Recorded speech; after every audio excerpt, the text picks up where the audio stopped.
Hey everybody, welcome back for another segment of Bookends. He's Jason, I'm Chucky. With all the crowd noise and the craziness of the college basketball tournaments, we kind of brought it in the back a little bit, guys. A little kind of a sneak peek to our under construction hub area, but kind of fun being back here. Yeah, we like being out in the book and getting that energy, but a lot of energy, too much that we can't hear ourselves talk. So moved it in the back, and a great segment today because we got a lot of stuff to talk about. We do. First, some breaking news. Not sure if you guys have all heard, but it looks like we're going to have baseball. It looks like the deal's being finalized kind of as we speak right now. It looks like it'll be opening day April 7th is what they're saying right now. So we really don't lose more than basically a week of games. I think some of the key components from that are that double headers go back to 9 innings, and that hokey runner on second base in extra innings goes away. I think the one thing, though, you'll have DH in both the American and National League. Yeah, no DH or no pitchers batting in the National League, and I think that the one thing that this sets up for is just an absolutely crazy spring training because we've got so many free agents. That's the key. And big name free agents out there that are going to be looking to sign.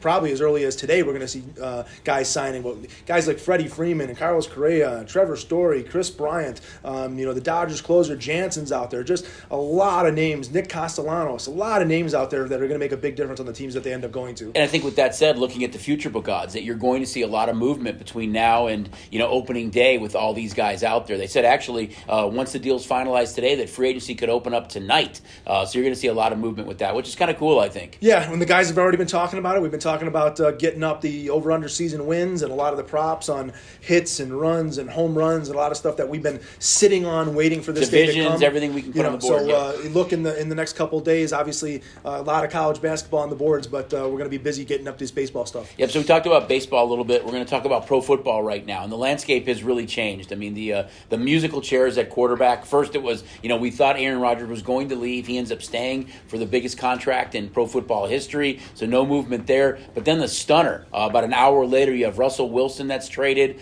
You've got Carson Wentz that's traded. Looks like Khalil Mack's going to get traded now to the Chargers. So it has been a revolving door of some of these big-time players. I think we've just scratched the surface of this, but what it does impact is futures. Broncos, for example, they were really in on Rodgers. We saw a lot of money on the Broncos to win the Super Bowl. That trade doesn't go down. He stays in Green Bay. They go up from about 30-1, I think, to 45-1, and then within an hour the trade happens, drop them to about 18-1. Public has been all over the Broncos. They've even dropped again since that point. Really tough division they play in with the quarterbacks in the AFC West. Yeah, and we're able to put up a prop on Russell Wilson over under touchdown passes at 36.5, and again, that's really close to his career high, I think, which was 40. But we go what we consider the NFC West being a defensive division, with good defenses to really one of the higher scoring divisions in football in the AFC West. Obviously with the Raiders, Chiefs, and Chargers and the great quarterbacks they have in that division. So odds dropping on the Broncos, but again, a very, very tough division. Yeah, I think you look at that, and the quarterbacks now are so tough, and he gets away from that Seattle team with Carroll. They had a lot of success there with Wilson. They were kind of a run-first team. Now you look at what Denver has. If it's Tim Patrick, Cortland Sutton, Jerry Jeudy, KJ Hamler, Javonte Williams at running back, that division's going to score some points, and like to see where Russell Wilson's going to be. It's 36.5 right now. He's averaged the last 4 full season he had at 35 touchdown passes. So I think it's kind of an interesting prop, especially in that division. Yeah, and the other big move, I don't know if it's a big move, but Carson Wentz getting shipped out of Indianapolis over to the Washington Commanders. And I know the standing joke that I liked was that the Eagles will again be catching passes from Carson Wentz. Obviously, him playing for the Commanders, going to play the Eagles twice. I don't know what they're looking at there. Obviously, Carson Wentz has been traded for a lot of draft picks in his career, moving a couple teams, and obviously they think that he's going to have more success than what Heineke was able to have here. And now it leaves us as to where will the Colts go from here, and obviously will they go after a Jimmy G and a Cousins and Watson? Obviously the names of the quarterbacks that are out there to potentially pick up the pieces for a couple of these teams, definitely interesting to look at. I think that's the key, Jay, and I know we've talked about it this year going into football season, is that there are so many quarterback question marks, so many teams that that don't have a quarterback. Ultimately, what do the Texans do? Are they going to stick with Davis Mills? What about the Steelers, who were kind of in on all these moves? The Buccaneers have been tied to maybe Watson. Seattle's been tied maybe to Watson. Where will Jimmy Garoppolo go? There's a lot of stuff out there. Another kind of a funny one with Wentz would be is for the Colts, he came and Wentz. So, I mean, but, I think he can still play in this league. And I think you looked at what was out there, and I think the Commanders decided we have to make a move. The 5 guys that are projected maybe as number 1 quarterbacks this year coming out of the draft, if it's Malik Willis, if it's Kenny Pickett, Matt Corral, Sam Howell, or Desmond Ridder, all those guys are kind of slated behind the 5 that went in the first round last year. So I don't know if any of these guys are projected to come in and start. If they do, we saw the rookie trend last year. Rookie starters making their first start really struggled. I think those guys might be a bet against early on next season if any of them are starting. Yeah, and again, it just makes that draft even more interesting from a quarterback standpoint to see what teams are going to be in kind of that desperate need as we see some of this shuffle occur in free agency. Because you talked about Kirk Cousins with the Colts as well. If he was dealt to the Colts, I mean, the Vikings now have a question mark, and do they become all in on Deshaun Watson? Because you look at that Viking offense with Delvin Cook and Justin Jefferson and Thielen, they're a team that can win now. That offense is pretty dynamic, so any quarterback going into that situation would be well suited. I think in Cousins' case, he might be the missing piece for Indy, but then I think it opens up a big door for Minnesota. We're going to jump into now college hoops. I mean, the tournament is so much fun for us guys. That's why we're back here. The crowds are great in the room. The hype, the enthusiasm, the atmosphere. It's contagious throughout the casino. We've already seen a bunch of upsets in the conference tournaments. But we're getting ready for the big dance. And next week it's going to be crazy, I think, just based on what we've seen so far. I'm not ready for the big dance yet. I think we still got some excellent conference tournament play to finish out. We saw Duke able to beat Syracuse today, not in overwhelming fashion. But I said after that loss to North Carolina and Krzyzewski's last home game, I'm still expecting something special here out of the Duke Blue Devils as we go into their postseason tournament and eventually March Madness. But again, some great tournament play going on. We've got props, first half, second halves, in game on every game that's going on and in play on every game that's going on. So a lot of stuff to look at on the app. And again, I think some really, really good tournament play still left here to happen. Yeah, I think there's so much parity. We've already seen upsets happen today and yesterday. I think it's going to make the committee's decisions a little bit more difficult. You might see some teams that were kind of those fringe bubble teams that we thought might be in are now going to be the first 4 out because of that. But that's what makes it so great. Don't forget, too, you can get signed up now for Last Man Standing, our college basketball tournament contest. Same format as before, $25 entry fee. 4 entries at $100 gets you a 5th entry free, and it's a great contest. Yep, sign up March 17th by 5 p.m. We've extended that contest deadline to 5 p.m. instead of 9 a.m. So, again, a great contest. And no tiebreakers this year. Pick a winner, and you advance to the next day. So all the point spreads are half points. No have to take a team, or once you take a team, you can't take them again. None of that stuff exists. Just find a winner each day and advance to the next round. Yeah, I think it's so much fun. It's our signature contest, winner take all, as Jay mentioned, and there's just so much parity this year. I think there's going to be a lot of upsets. You'll see a lot of lower numbers maybe those first 2 days than you've seen in the past, but it does make it a great contest. That mobile app too. I mean, we love it when guests come out and experience everything we have to offer, but what a great time to get signed up for STN Sports, because we know there'll be big crowds in the rooms. We've already seen the demand for reserved seats. We're not only showing the games here at Red Rock in the Sportsbook, they're going to be shown in Rock's Lounge,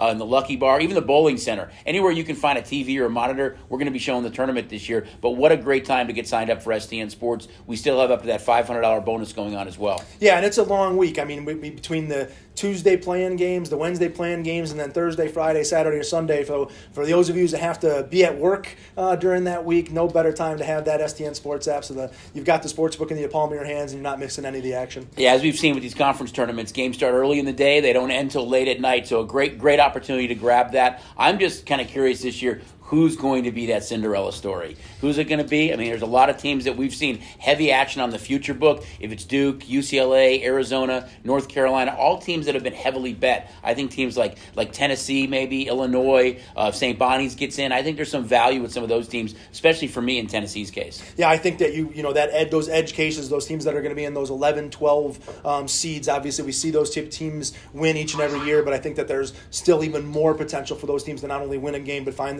their way into the Sweet 16 or the Elite Eight. Yeah, I think this year we talked about you had 5 different teams that were the number 1 seed in the country, and you probably had at least 50 schools that kind of were circled in and out of the top 15. So again, guys, a lot of parity. Get signed up for Last Man Standing. Come on in, get signed up for the mobile app. It's a great time to have it. We're going to take a little break now, but we'll come back and we're going to dive into both the NBA and NHL. We'll see you guys in a minute on Bookends.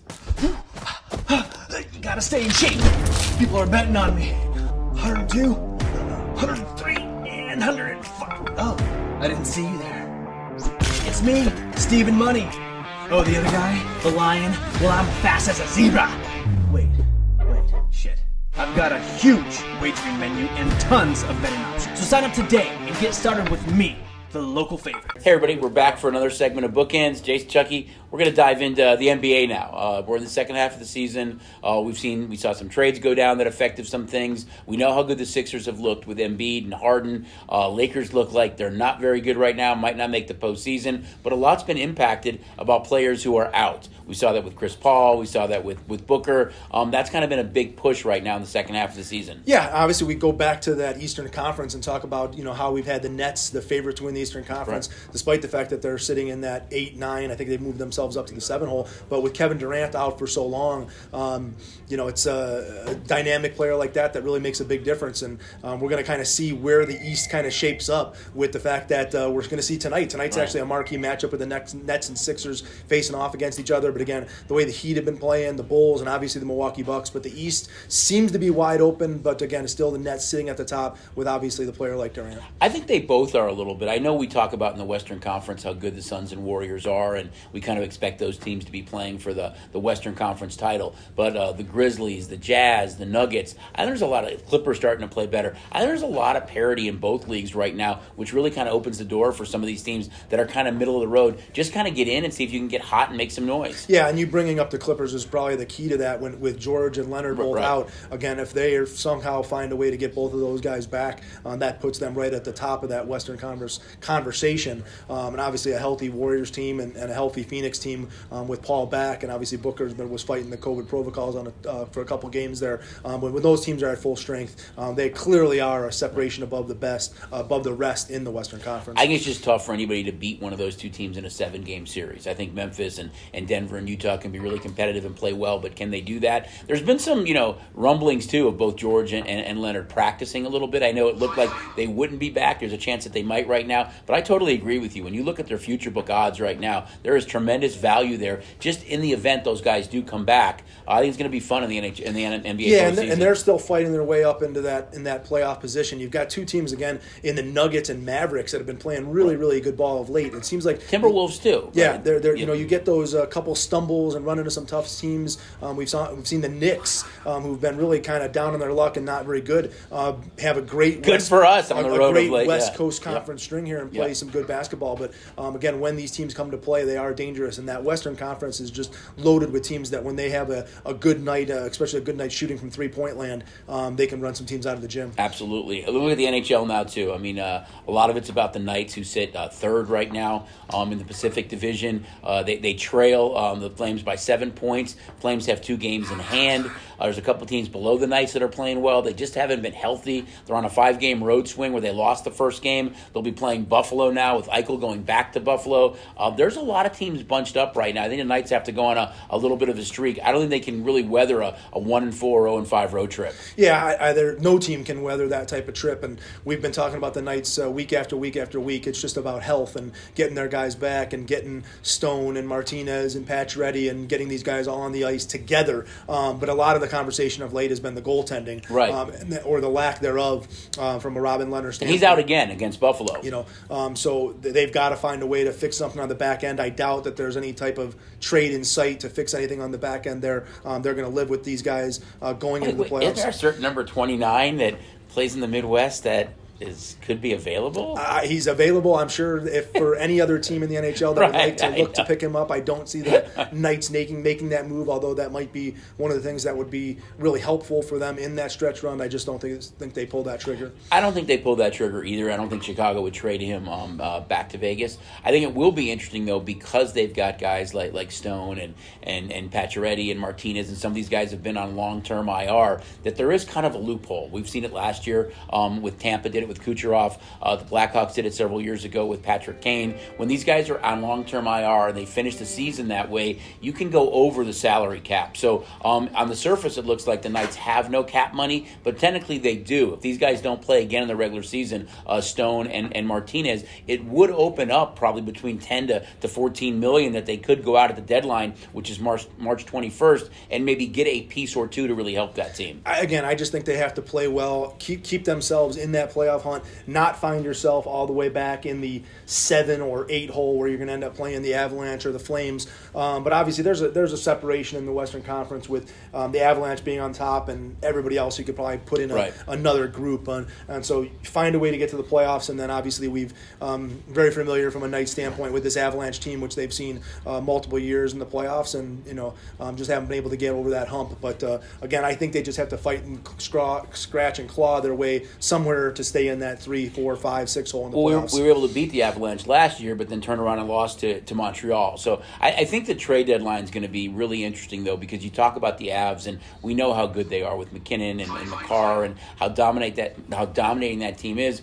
But they could use a goaltender as well. So they've called the Blackhawks about Kane. They've called them about Fleury. I don't think either one of those guys gets moved, but the Avs are looking to make a big time deal, especially on the back end, to maybe solidify that team. Yeah, and you talk about the Eastern Conference bringing up Montreal, beating them last year. Again, the talent and the depth of the league really seems to exist in that Eastern Conference, especially with Carolina and Florida the way they're playing. But the Rangers too have been a big surprise. Even Capitals, Penguins. I mean, there are so many talented teams in that Eastern Conference to battle through that. It's going to be a tough road in that Eastern Conference, and then hopefully a Western Conference team gets just a playoff beleaguered Eastern Conference team as they get to the Cup final. Going back to Fleury a little bit, I know that the Hawks have said that they're probably not going to move him. They would obey whatever he wants to do. So right now it looks like he's not going to be moved. If he decided that I'm going to waive that and have a chance to win another cup, you think about teams like Pittsburgh, Washington, Colorado, who seem to be all in on him right now. He would be the piece that I think could really alter the future odds in the NHL if he's dealt to one of those contenders. Yeah, and I just have a tough time with them. What is the price for that to happen? And is he the Marc-Andre Fleury that we saw with the Golden Knights 2 years ago?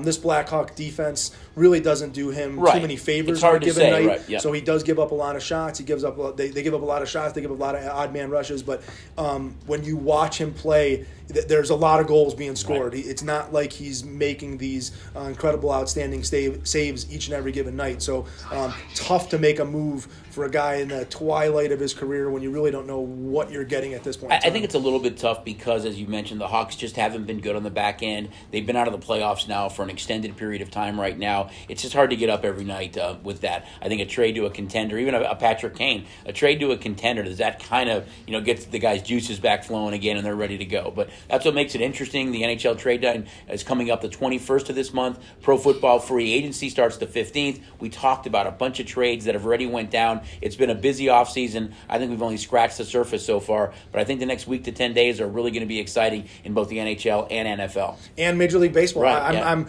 really excited about what we're going to see here. Right. Not in the next 7 days, but maybe in the next 7 hours as we start to see players sign for different teams and maybe putting on some different uniforms, especially some of these top-tier name players guys, that right. are really going to change the face of a lineup. Right. Well, guys, this is going to conclude our segment of Bookends this week. I hope you enjoyed our little sneak peek back in the hub area. I mean, it was fun for us to be back here. We love being out there with kind of the crowd and all the noise. I'm sure it would have been tough to hear today's segment, but don't forget, get signed up for Last Man Standing. As Jason mentioned, you have up until March 17th at 5 p.m. and get signed up for the mobile app. So up to that $500 bonus, and it really does bring the sportsbook to you guys. He's Jason. I'm Chucky. We'll see you guys next week on another segment of Bookends.